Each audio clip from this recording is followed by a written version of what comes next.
What's up, y'all? All right, I wanted to give you an update on what's going on. Hi, Mel. All right, so here we are. I'm in Eugene right now, and check this out. So the other day, I was riding my bike, and I kind of hopped over like a little asphalt curb that separated a parking lot a um, from a field. And while I'm going over this thing, like I'm used to riding motorcycles. I've been riding motorcycles since I was 10 years old. So I got the front tire over it, no problem. And then I kind of like gunned it a little bit to get the back tire over it because I'm used to like big motorcycle tires that grip on and pull it over. But these were like much smaller wheels that were pretty smooth, and it kind of went bzzz to go. So I fell over at 0 miles an hour. I kind of scuffed like nothing happened to my elbow. However, my elbow jammed into my rib really hard, like really hard. And I don't know if you've ever experienced intercostal strain, but man, it's insane. I mean, looking at my medical records, I have cracked a few ribs, but I was unconscious during the time when those were healing, and I ain't unconscious right now, so it's very, very painful. Around the same time, my friend Melanie, who I just walked by, was telling me about dry fasting, and I mean, I've always been like, dry fasting, that's crazy.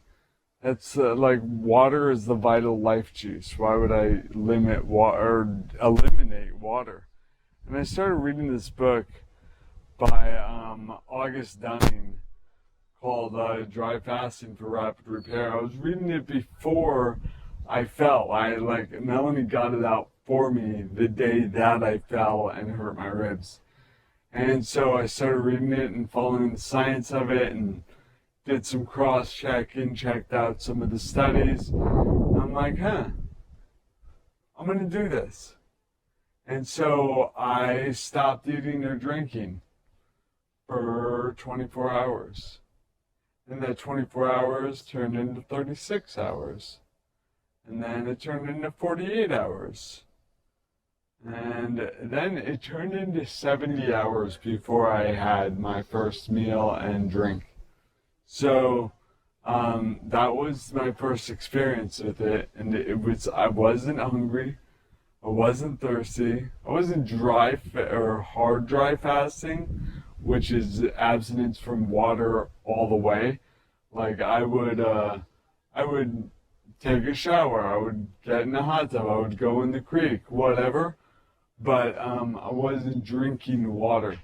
And this is a really interesting process because what it does is it helps the body go into autophagy, which is where it basically cleans out the old damaged cells to make way for the new cells. And so I've been utilizing that. Anyways, I gave it a break for a bit, and I just started up another fast because I woke up this morning and I'm like, you know what? I'm gonna do it again. This time, I'm going to try for a little longer. We'll see what happens.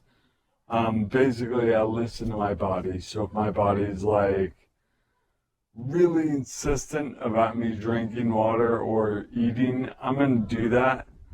But I also listen to my body when it's just like, it'd be a good idea. But,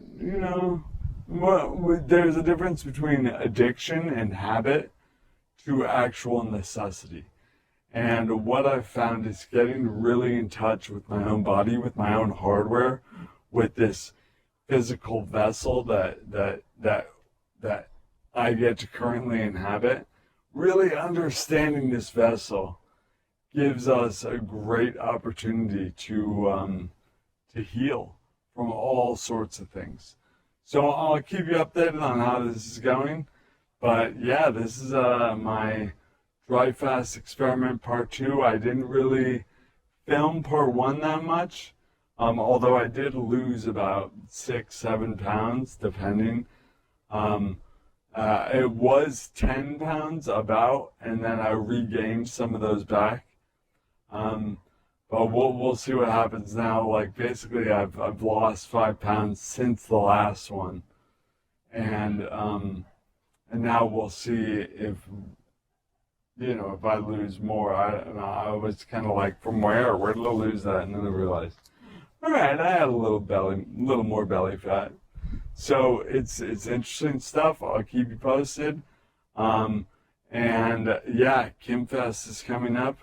So excited about that too. And I appreciate y'all. Stay empowered, y'all. Strength and serenity, love and light, rock and roll. Adios.